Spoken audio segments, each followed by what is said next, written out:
Stop. I'll be your obedient wife, the Apache widow begged through tears, while the cowboy's gun lifted. Before we dive in, don't forget to like and comment where you're watching from. It was 1879 on the ragged edge of New Mexico territory, a place where cabins rotted faster than men could patch them, and rifles were held closer than kin. Cole Mercer lived alone in a one-room shack a mile off the old cavalry trail because he no longer knew how to live among people. He had been a scout once, riding ahead through canyons and badlands, marking water ambush spots, paths no one else could see.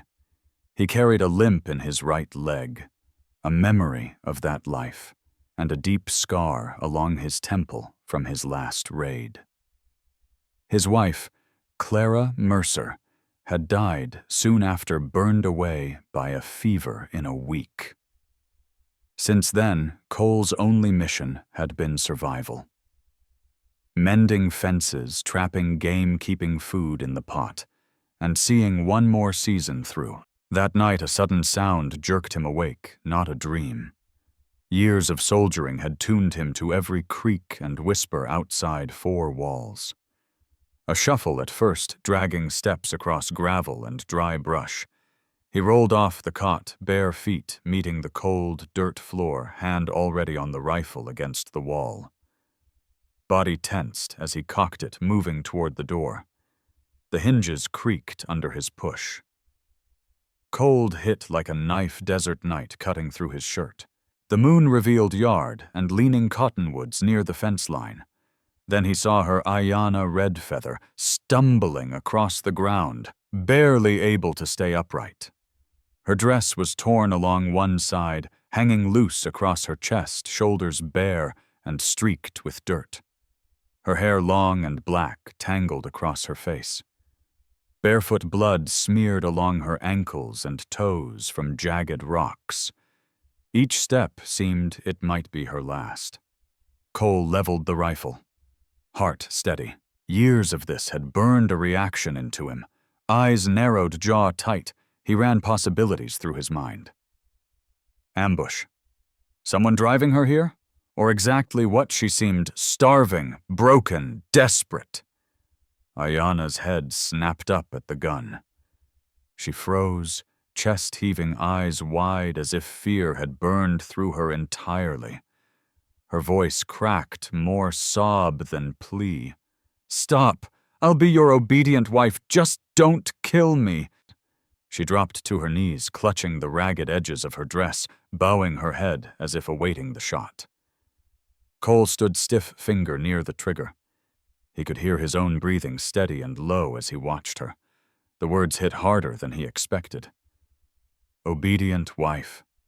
How broken she was, offering herself as property, thinking it her only chance at survival.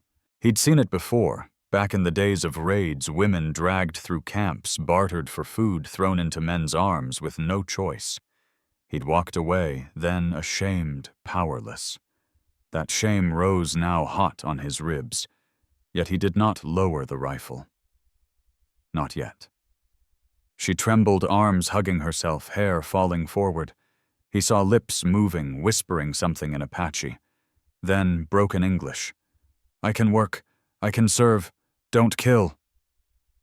The longer he looked, the heavier the weight pressed down. Her body shook, but it wasn't just the cold. Collapse was near.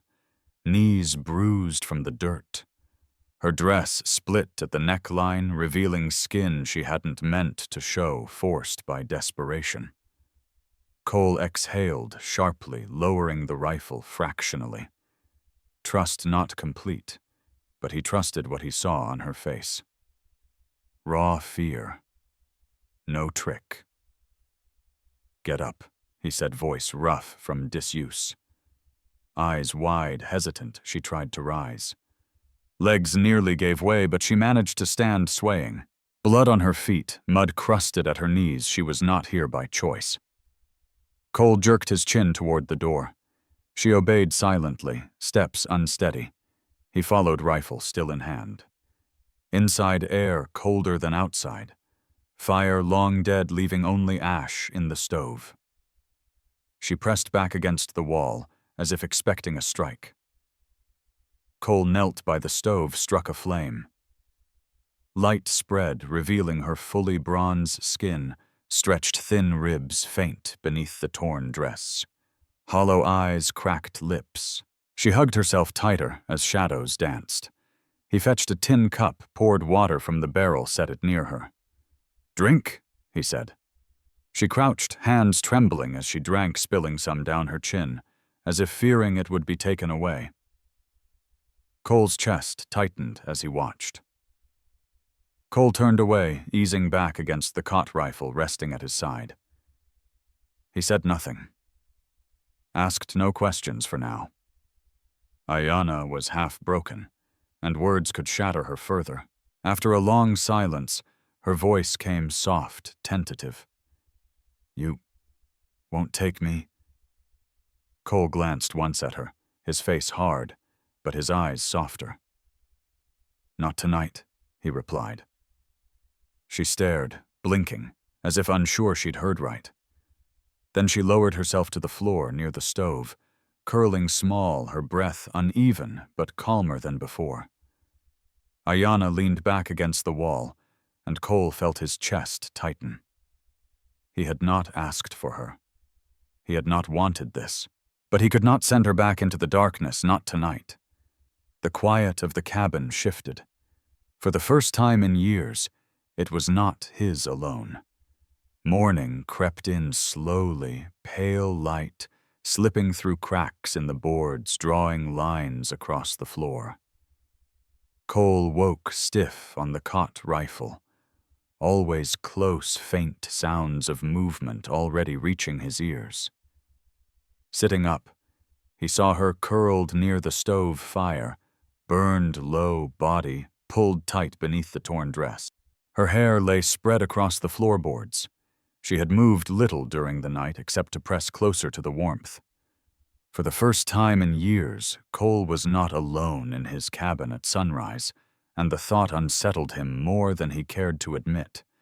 He stood pulling on his boots, and her eyes snapped open sharp with fear. She pushed upright hands clutching the loose dress across her chest, ready for him to strike. Cole paused mid-step, realizing he hadn't told her his intentions. He hadn't even asked her name. She didn't know if she was guest or prisoner. "You're still here," he said flatly, more to himself than to her. She nodded, once hesitant shoulders drawn in. "Why, come this way?" he asked, voice rough with mourning. Her lips trembled, yet she forced the words. "Husband is dead. His family sent me out. Said I bring a curse. Silas Boone saw me." "I ran," she added, lifting her ankle slightly, showing raw skin where rope had cut. Her voice thinned. "No one would keep me," Aiyana whispered, eyes narrowing under Cole's gaze. That explained the bruises, the cuts, the trembling obedience she had shown the night before. She had been cast aside, hunted, her only weapon submission. He remembered her whispered words in the yard, "I'll be your obedient wife." Shame burned in his chest again, not at her, but at the memory of men who forced women to believe survival meant surrender. "You hungry?" he asked after a long silence. She blinked, startled, then nodded. Cole set a pan on the stove, poured beans and added the last strip of salt pork he'd been saving. The smell rose sharp and filling. He saw her hands twitch as she tried not to stare. When he handed her the plate, she hesitated, then ate fast, almost choking before forcing herself to slow. Cole sat opposite plate, balanced on his knee, chewing steadily. Neither spoke, only the sounds of eating and the fire filling the cabin. When she finished, she wiped her mouth with the back of her hand and looked down. "I can work," she said, voice firmer than the night before. "I clean. I carry." Cole leaned back, studying her. Part of him wanted to refuse tell her to rest, that no one owed him anything. But another part knew rest might weaken her further, and weakness had nearly killed her already. He gave a short nod. "Keep the piles low. Don't carry more than you can." She rose at once, unsteady at first, then firmer, moving barefoot across the room. Cole noticed her hesitation at the door, as if fearing he might strike her for leaving. He said nothing, only watched as she stepped outside into the cold morning, shoulders stiff. Alone in the cabin for a moment, Cole rubbed his jaw. Questions remained unasked, her name, her age, where her people were now. But answers wouldn't change much. She was here, and that meant her survival was in his hands, whether he wanted it or not. When she returned carrying kindling, a sliver caught her palm. She set the wood by the stove without complaint, though the torn dress slipped lower over her shoulder, revealing more than she seemed aware of. Cole turned away, jaw tightening, and picked up hammer and nails. At the warped doorframe, he hammered sharply. She flinched at the first strike hand gripping her dress tight. Seeing it was only repair work, she relaxed slightly. Cole noticed understanding everything. She had been trained to expect pain at sudden sounds, sudden movement. When he set the hammer down, she watched him. Their eyes met, and for the first time, she didn't look away. "You don't want me?" she asked quietly. Cole's chest tightened. He had expected the question, but hearing it aloud still cut deep. "Not like that," he said, tone flat, steady. "You work, you eat, that's all." She lowered her eyes. Lips pressed together, unsure whether to trust him. Yet Cole could see the tension in her shoulders ease just a fraction. She turned back to the woodpile, arranging logs in neat rows. Mercer sat on the edge of the cot, watching the fire gain warmth.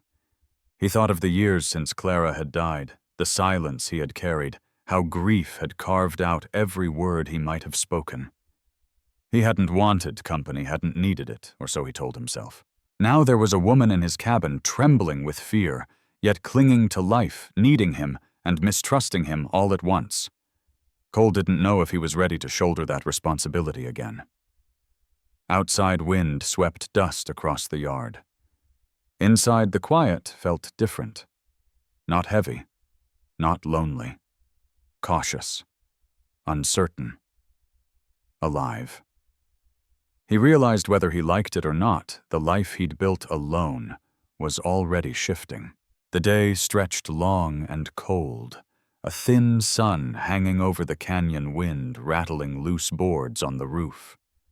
Cole moved slowly along the fence line. Every nail hammered a reminder of why he lived here. Why work kept his mind from wandering back to war and loss. Yet today, the silence felt different. He was not alone. That fact pressed on him no matter how often he tried to ignore it. By midday, he returned to the cabin. Aiyana knelt by the stove, hair falling forward as she scrubbed the inside of a tin pot with strips of rag she'd cut herself. The torn dress hung loose over her chest and shoulders stitched clumsily, where she'd tried to hold it together with thin cord. She looked up as he entered, paused, then quickly lowered her eyes. Cole noticed her shoulders stiffen, bracing as if expecting judgment. He set down hammer and nails on the cot. "You got a name?" he asked, voice breaking the quiet. Her hands froze on the rag. She glanced up uncertain, then back down. "Aiyana," she said softly, clearly. Cole gave a short nod. It was the first time he had heard her speak her name, and it settled something deep in his chest. A person with a name was more than a shadow passing through his life. Still, he did not offer his own. "You were with your people before?" he asked, steady, not sharp. Her face tightened. "After my husband died," she whispered, "they said I bring death too. My brothers. They said I should leave. No food, no shoes, just go. Raiders found me, took rope, pulled my dress," she added, shaking her head, forcing the rest of the memory away. "I ran. Then I saw your fire." Cole leaned back, jaw tight. That explained more than he had wanted to know. She wasn't just afraid of men. She had been broken by them, left with nothing but shame and survival. The words she had cried the night before obedient wife now made brutal sense. "You'll eat here," he said simply. "Work if you want, but no one touches you here." Her eyes lifted, studying him, as if weighing the truth in his words. After a long pause, she nodded once, lips pressing together to hold back some emotion, fear, relief, maybe both. The rest of the day moved in quiet rhythm. Cole repaired the loose hinge on the cabin door hands, steady even when his leg ached. Aiyana swept the floor with a bundle of brush tied with string, gathering dust and dirt in neat piles. She found his torn coat and sat cross-legged by the fire, pushing a bone needle through rough fabric fingers, moving with practiced skill. Cole caught himself watching her more than once, eyes lingering on the curve of her body as she bent over her work dress, slipping slightly against her skin. He forced his gaze away each time, reminding himself why he had let her in. She needed shelter, not more of the cruelty she had run from. Still, he couldn't stop the quiet ache in his chest, the reminder that he hadn't felt a woman near him in years. When evening came, he cooked the last bit of meat he had sliced thin over beans. He gave her the larger portion without a word. She hesitated, eyes flicking up, waiting for the usual demand to follow, but none came. She ate slowly, learning the food would not be taken. Afterward, Cole leaned back against the wall rifle at his side. Aiyana sat cross-legged on the floor across from him, hands folded in her lap. The firelight caught the scar along his temple, cutting through hairline to brow. She stared longer than he liked. "You were a soldier," she said quietly. "Scout," he corrected. "You killed many." He didn't answer right away. Memories pressed sharp against him. Ambushes and canyons, men cut down on both sides, women crying in the dark. He rubbed his scarred hand across his jaw. Too many. Her gaze softened just slightly, not pity, but recognition. She understood the weight of ghosts carried unseen. For the first time, the silence between them didn't feel like a wall. Later, as the fire burned low, Cole Mercer laid a blanket on the floor near the stove. "You sleep there again," he said. Aiyana touched the blanket, then looked at him. "And you?" he asked. "I'll manage," he replied. She nodded, a flicker of relief, maybe even trust passing through her eyes. She curled beneath the blanket slowly, body tense, but seeking warmth. Cole watched firelight soft across her face. Then he stretched onto the cot body, heavy mind restless. Sleep did not come easy.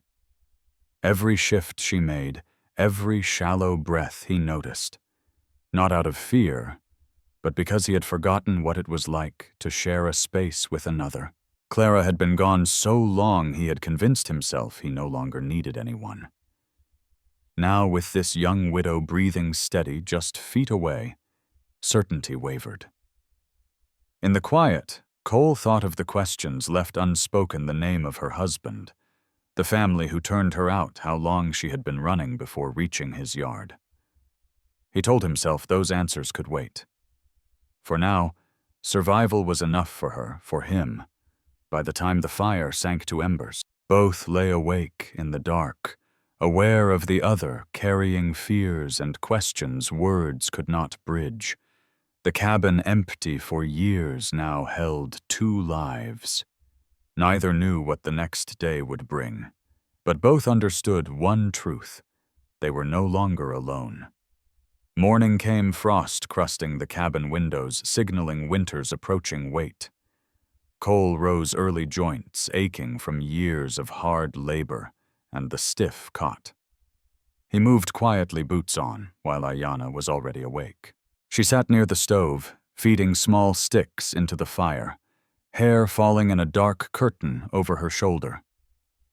Silent, but eyes following his every move as he filled a tin cup with water.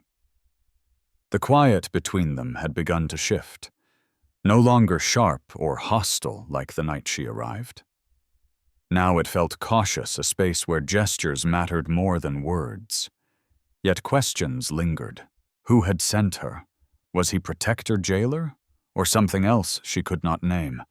And what was Aiyana to him, a burden?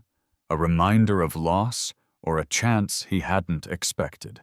Cole pulled on his patched, worn cavalry coat. "Fence line's loose on the west side. I'll be gone some hours," he said flatly, eyes checking her reaction. Aiyana swallowed, clutching the torn dress at her shoulder. "I come," she offered. Cole almost said no. The ground outside was rough, her feet raw, and men might still be searching. But he remembered how she had looked, stacking kindling, how work steadied her, gave her back a piece of herself. He nodded once. "Stay close."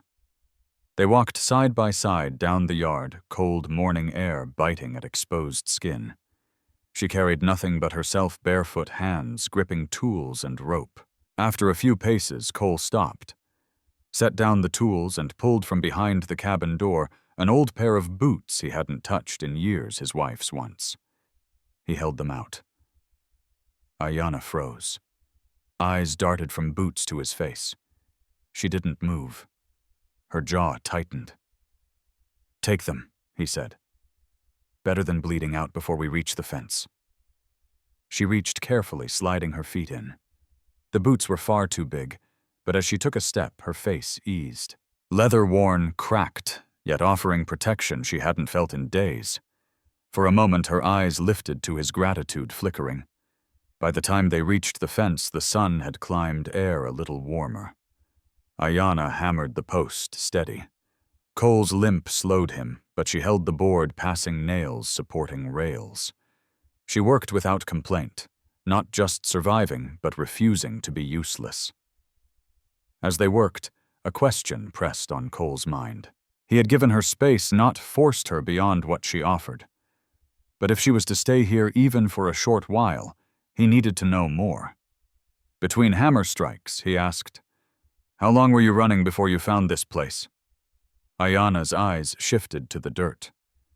3 nights, hid by day, no food, only water from the creek."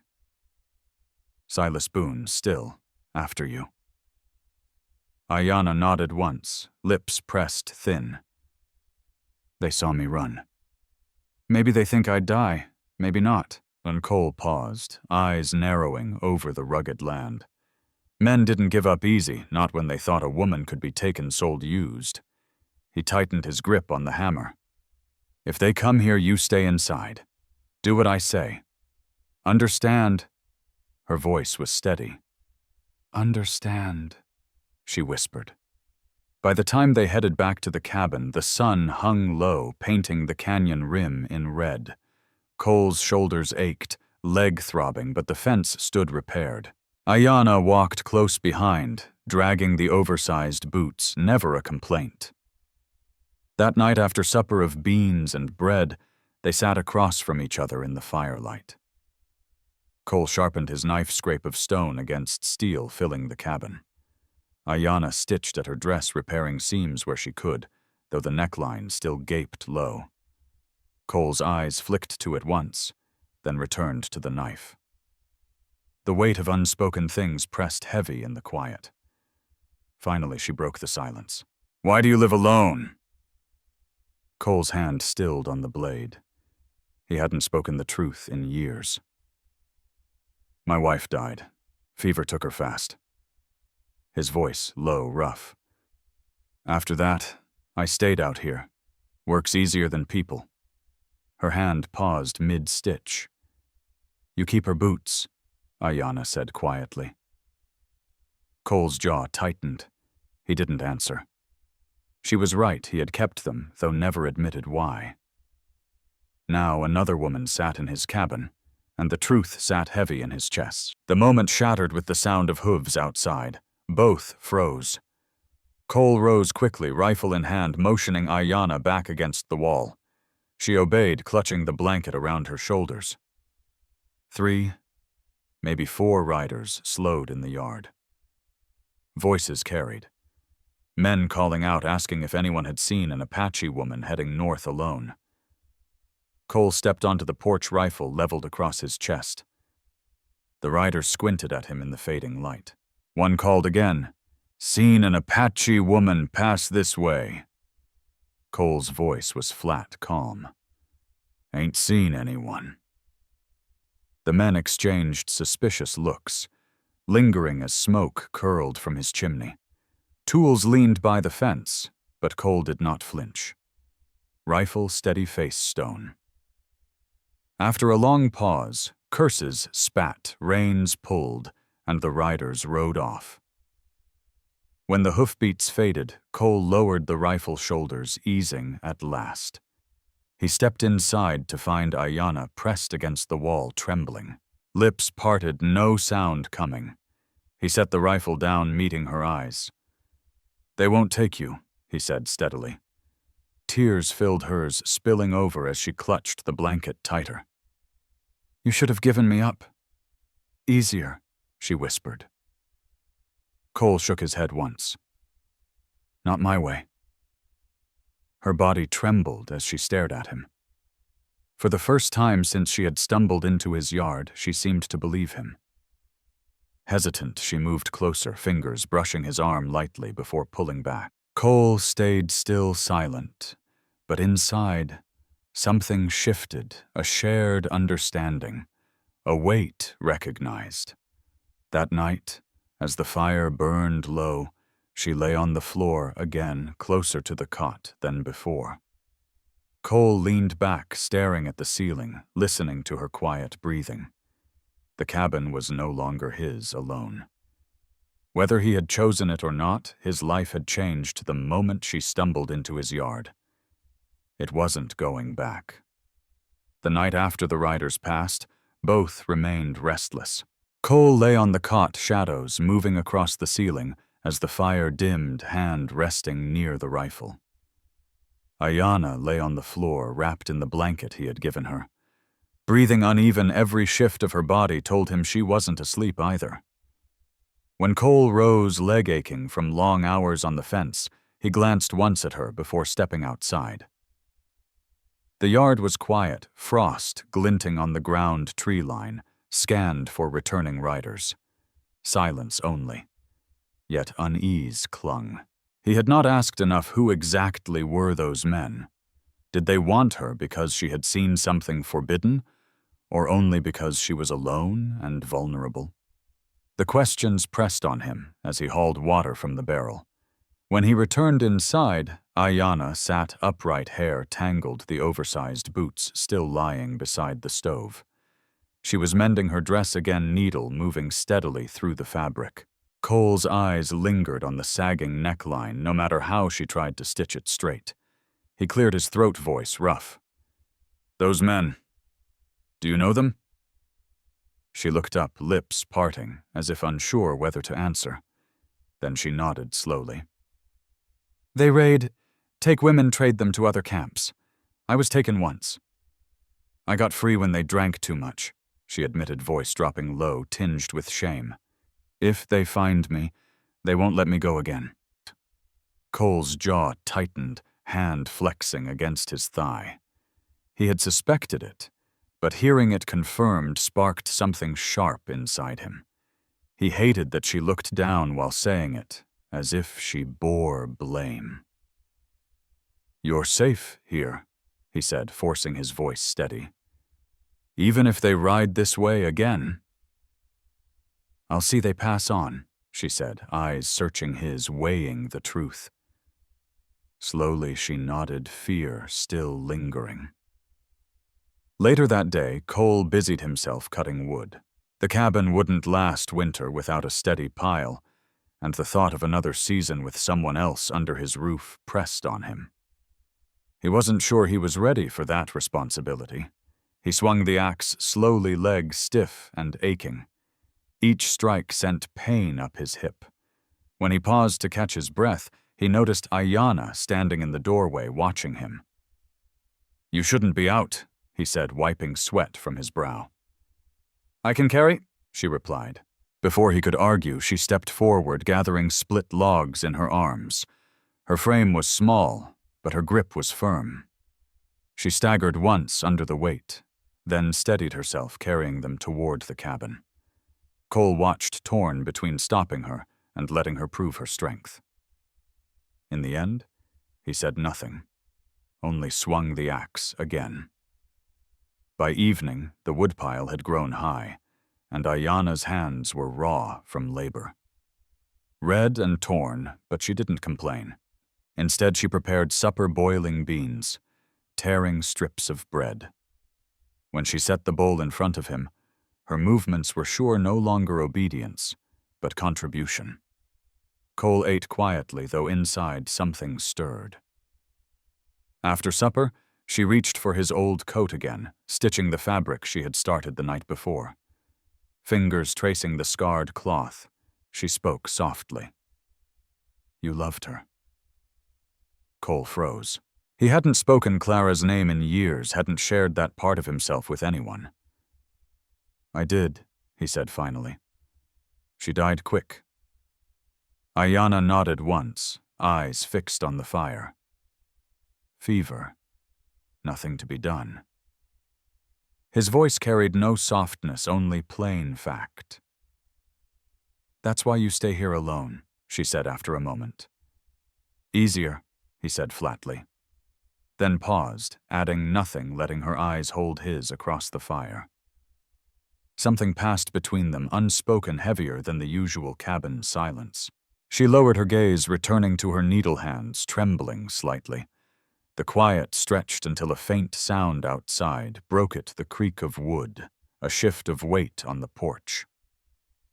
Cole was on his feet in an instant, rifle in hand, signaling her back with a tilt of his head. She obeyed, pressing against the wall. He moved to the door, opening it slowly, scanning the yard. Nothing moved but the wind. He stepped outside, rifle raised, checking every corner. Finally, he saw it. A broken rope snagged on the fence post, fresh hoof marks in the dirt. Someone had been close, too close. Returning inside, his face grim, he met Aiyana's wide-eyed gaze. "What do we do?" she whispered, clutching the blanket at her chest. Cole leaned the rifle against the wall, expression hard. "We wait. And we're ready if they come back," he added. That night, he kept the fire-stoked rifle near, eyes unclosed for long. Aiyana lay curled on the floor, tense beneath the blanket, awake as well. Both knew the riders wouldn't give up easy. Yet in that long stretch of silence, another truth settled. Cole realized he no longer saw her as a stranger passing through. Keeping her safe was now his responsibility, and Aiyana, though fearful, no longer spoke of leaving. The cabin was no longer a place for one man's solitude. It was shifting into something fragile, uncertain, but shared, and that more than the riders outside unsettled Cole Mercer the most. The night after he'd found the fresh tracks near the fence was heavier than the others. The fire snapped and popped in the stove, but both he and Aiyana lay awake, pretending rest, listening for sounds beyond the walls. He knew the riders hadn't gone far. Men like that circled, waiting, testing how strong the one guarding their prey might be. Though he'd faced worse in war, it felt different now with someone else depending on him. By morning, the air carried the bite of approaching winter. Cole rose, stiff, rubbed his leg, checked the rifle, and set it back against the wall. Aiyana was already up, kneeling by the stove, hair falling forward as she stirred the coals to life. He studied her in the glow, the care in her movements, shoulders tensing at every creak of the boards. She had survived long enough to know fear was safety, and that truth struck hard. As she set water to boil, he asked quietly, "When you ran, Anyone with you family?" She shook her head. "No, I was alone." Her voice flat, then, after a pause, "I had a sister once. She died when soldiers came, long ago." She didn't look at him as she said it, her eyes fixed on the rising steam. Cole swallowed hard. He hadn't asked before, but now he knew the last of her family. She carried her loss, as he did, without ornament, without complaint. Just the plain fact of survival. After breakfast of beans and bread, Cole pushed open the door, studying the horizon. No trails, no hoofbeats, but he did not relax. He decided they would not wait idle. If the riders came back, the cabin and yard needed to be ready. He fetched tools, set about reinforcing shutters, and ordered, "Help me with the boards."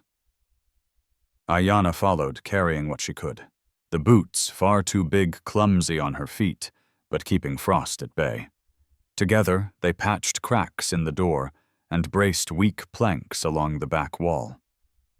She watched how he used his body to drive nails, even with limbs slowing him, and she mirrored his movements without being told twice.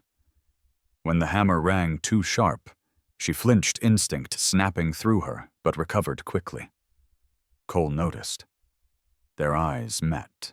She gave a faint, almost defiant look, saying wordlessly she wouldn't break under noise again. That small gesture told him more than words could. By midday, the sun cast weak light across the yard. They worked side by side, sweat dampening his shirt dust, streaking her skin. When she bent to lift a board, the torn neckline of her dress slipped lower, the curve of her chest showing in the cold light. Cole forced his gaze away, gripping the hammer jaw tight. He was a man too long alone, but he wouldn't take what wasn't freely given. Later inside, while she mended more of his old clothes, Aiyana spoke again. "Why not in town? Easier to live out here," Cole replied, eyes on the fire. He knew others would wonder why a man like him was cut off from others. The answer simple, yet hard to say aloud. "I lived in town once. After she died, too many eyes, too many voices. Out here, no one asks questions." Aiyana tilted her head, threading her needle. "And now me," she said softly. "I ask questions." His mouth curved, almost a smile, but not quite. "You're different," that quiet home between them heavier than before. She looked down, fingers moving through cloth cheeks, coloring faintly in the firelight. Uneasy peace, shattered near dusk. The faint sound of hooves came over the ridge. Cole grabbed the rifle, stepping outside. 2 riders this time, not 3 or 4, circling the far edge of his land. They didn't approach the cabin, only watched, then turned toward the trail. A test. Cole knew it. Inside Aiyana went pale hands clutching the blanket. "They come back," she whispered. "Yes," Cole said, setting the rifle down. "And they'll come again." She trembled, then asked the question she had held back. "Why do you keep me? You could tell them I was never here." "You could," her voice cracked. "You don't have to fight for me." Cole met her eyes, steady. "I don't let people die." His tone final, forged from years of surviving. She stared, tears gathering, but this time she didn't look away. Instead, she stepped closer, hand brushing his sleeve, hesitant but real. "Then I stay. I do whatever you need. I don't run again." He let her hand rest there. He didn't pull away, didn't speak. But inside the wall Cole Mercer had built over years of solitude cracked another inch. That night, with the fire glowing warm against the cabin walls, Aiyana didn't lay her blanket in the far corner. She pulled it closer to the cot, near enough to reach out if she wished. Cole lay back, rifle leaned against the wall, listening to her breathing. Though danger lingered outside for the first time since she'd arrived, neither felt entirely alone. The days after the riders circled Cole's land settled into a rhythm both fragile and tense. He worked as always, hauling wood-checking traps, patching weak spots before winter's full bite. But now another pair of hands labored beside him. Aiyana moved with quiet determination.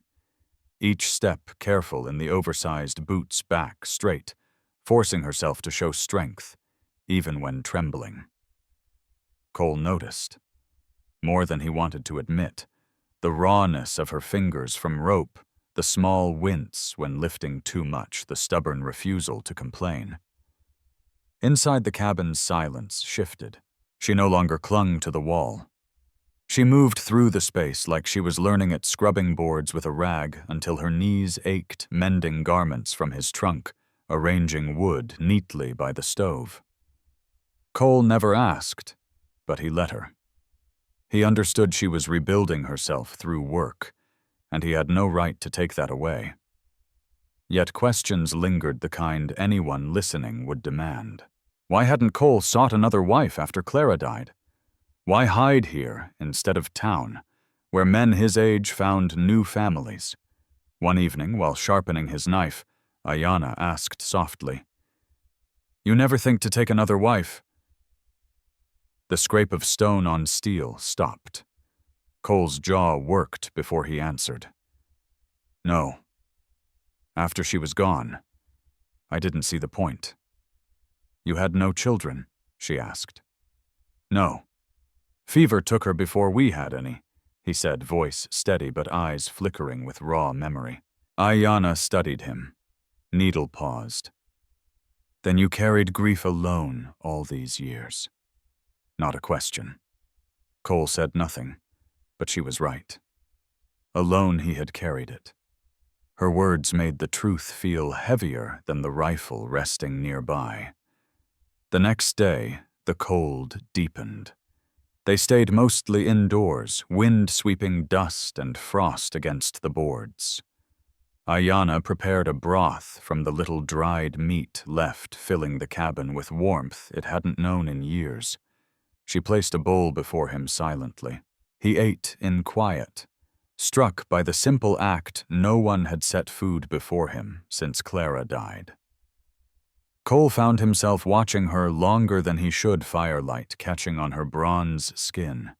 The loose fall of her hair, the dress no stitches could fully repair. That night, as they settled near the fire, the weight of the outside world pressed close again, faint hoofbeats echoing not in the yard this time, but on the ridge. Cole tensed hand on the rifle. The riders didn't approach. They circled, then faded into night. Aiyana's face paled, hands clutching the blanket. "They wait," she whispered. "They're testing me," Cole said flatly. "Want to see if I scare easy." Her eyes lifted, fearful but steady. "Do you?" she asked, searching him. "Not anymore." For a long moment they sat staring across the fire tension between them, sharper than the threat outside.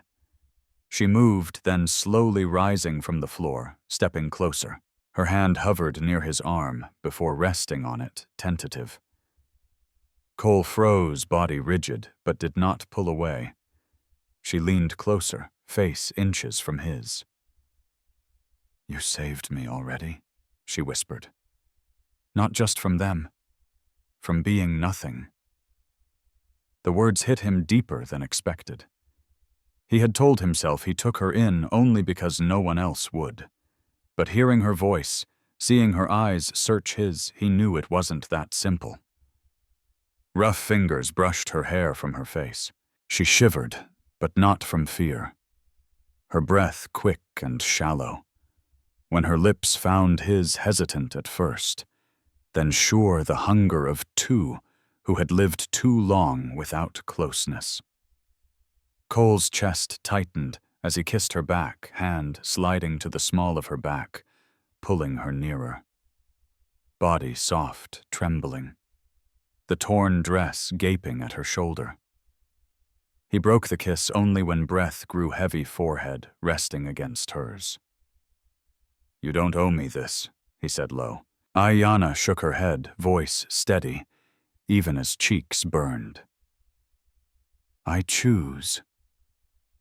For the first time, those words were certainty, not survival, not obedience, but truth. That night she stayed beside him on the cot curled against his chest under the heavy blanket. Cole lay stiff at first, unsure of his body, unsure even how to share a bed. But the warmth of her pressed against him eased something Cole Mercer thought long dead. His arms settled around Aiyana, not possession, but protection. For the first time in years, sleep came without the gnaw of loneliness. When morning broke, questions remained. How long until the riders forced their hand? How would they survive the winter, with supplies running low? What did it mean for a soldier whose life had been bound to an Apache widow, cast out by her own people? Yet inside the cabin, as Aiyana stirred awake and met his eyes without fear, Cole knew one answer clearly. She was no longer someone he had taken in. She was someone he intended to keep safe, even if it cost him everything. And for those wondering, would Cole ever let another close again?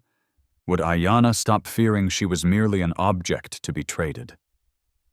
Their answer lay here in the quiet choice of two broken souls deciding to stay together against the cruel world outside. The morning after shared between them brought a subtle change neither spoke of, but both felt in their bones. The cabin, once hollow, now carried a different weight. Silence no longer filled it alone. It was replaced by a fragile understanding forged in fear survival, and the choice she had spoken with steady lips the night before. I choose.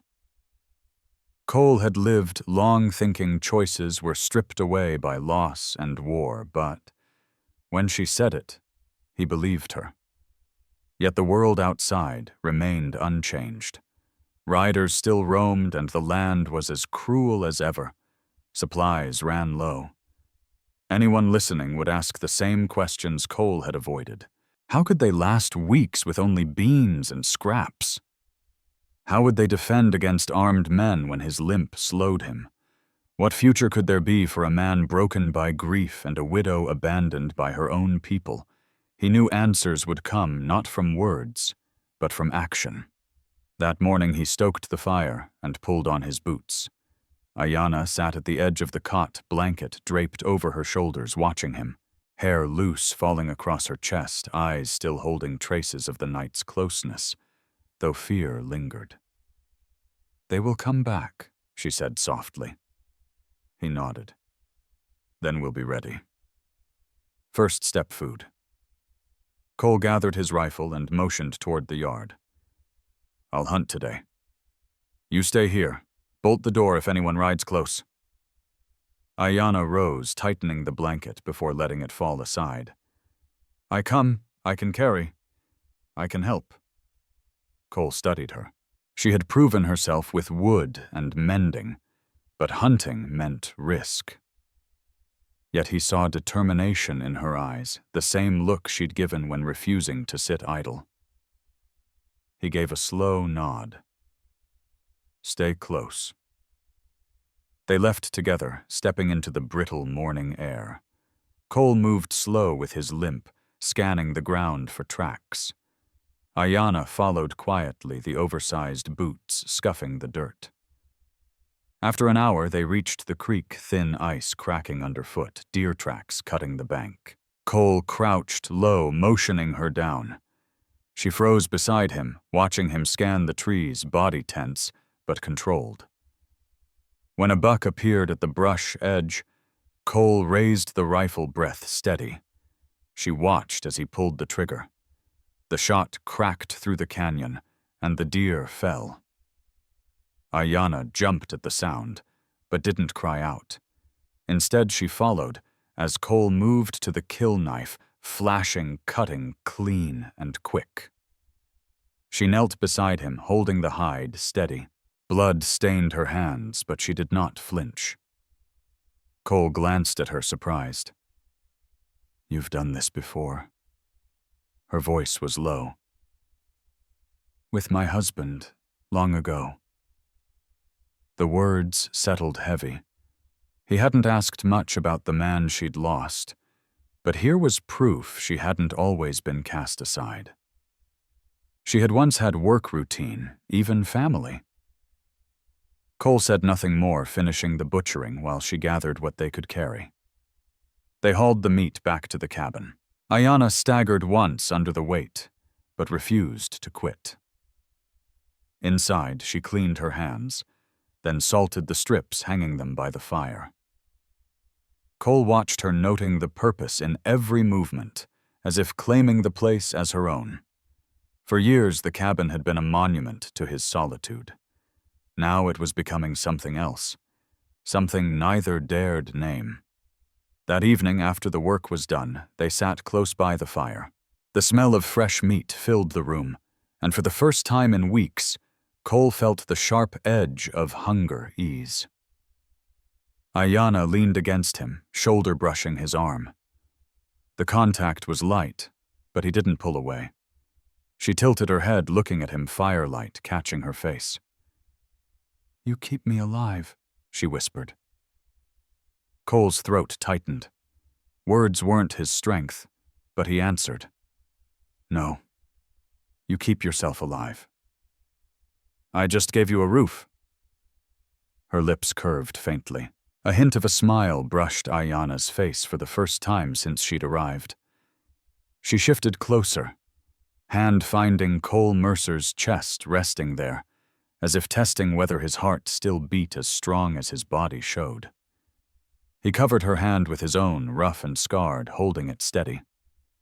The quiet broke with the return of hooves, closer than before. Cole stiffened, gently nudging Aiyana toward the back of the cabin. "Stay down." He lifted the rifle and stepped outside, cold biting at his face.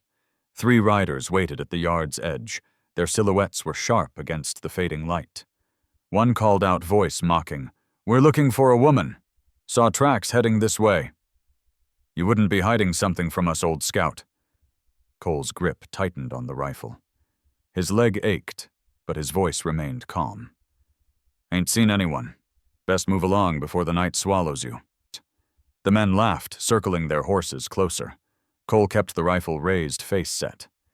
"This land's mine. Cross the line, you won't cross back." They paused, studying him. One leaned forward in the saddle, eyes narrowed. "We'll be back," he spat. They pulled their reins and rode off, laughter carried on the wind. Cole stayed until the sound faded, then lowered the rifle and stepped back inside. Aiyana crouched low, trembling, but her eyes met his immediately. "You would have shot them," she said, half statement, half question. Cole nodded once. "If I had to." Her lips parted, breath shaky, but her eyes no longer doubted him. She looked at him with trust. That night she didn't ask where to sleep. She came to the cot and lay beside him, curling close under the blanket. Cole wrapped an arm around her body, weary but steady. Outside, threats lingered. Inside, something stronger than fear was growing. For anyone listening to their story, lingering questions would rise. Would Cole fight for her when the real trial came? Would Aiyana ever stop fearing she was just a burden? Could their fragile bond hold against the world outside? Their answers lay here unspoken, chosen by 2 broken souls. The fire burned through the night. The cabin, once only a shelter for grief, now held something fragile but alive, waiting to be tested. The morning after the riders threatened to return, Cole knew their time alone was running out. He'd been in enough skirmishes to recognize a test. These men hadn't given up, only gathered strength. Any listener would ask, would Cole protect her or give in to the solitude that had kept him alive? Would Aiyana be forced to run again, or could she trust this cabin and this man as home? The day had to answer it all, leaving no doubt. Cole rose early, shoulders tight with resolve, checking rifle cartridges and the pistol he hadn't drawn in years.